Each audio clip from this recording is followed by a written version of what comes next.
Hello students, this video is a continuation of the video when I had started the poem Ode to the West Wind and had done the stanza number 1. Today we will do stanza 2, that is the effect of the west wind in the sky. To picturize the turbulence and the commotion in the sky caused by the fierce movement of the west wind, the poet uses a beautiful metaphor and says that the entangled branches of the two great trees, that is heaven and ocean, get completely shaken with the approaching west wind.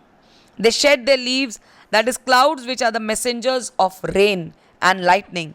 The west wind scatter the cloud over the blue surface of the sky, all over from the extreme boundary of the horizon to the zenith of the sky. The moving clouds look like hair of the Menad, that is the worshippers of god Bacchus, that is the god of wine, which gets uplifted and cover the whole face. The dense mass of the clouds collected by the forceful west wind look exactly the same, pointing towards the approaching storm.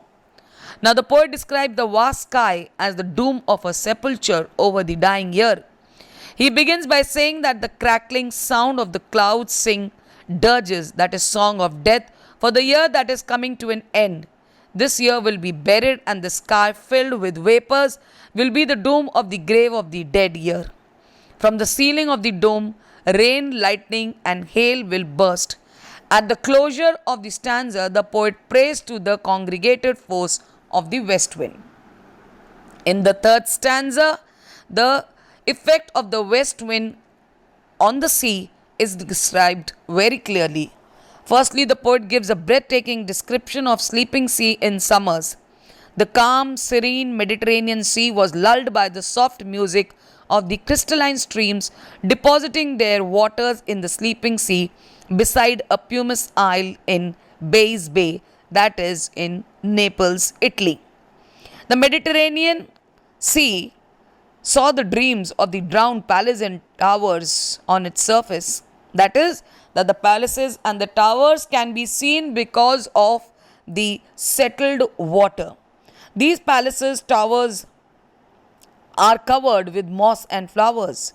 They are so picturesque and heavenly that the poet fails to describe them explicitly. He says words cannot describe the extreme beauty. But summers come to an end, and autumn brings with itself the mighty west wind, and the Atlantic divides itself into channels so as to let it pass. Even the vegetation deep below, the blooming flowers, the oozy woods recognize the voice of approaching storm and turn pale with fear and uproot themselves. Such is the force of the west wind, which is mighty, and the poet prays in each stanza to the west wind and prays the west wind to hear his prayer.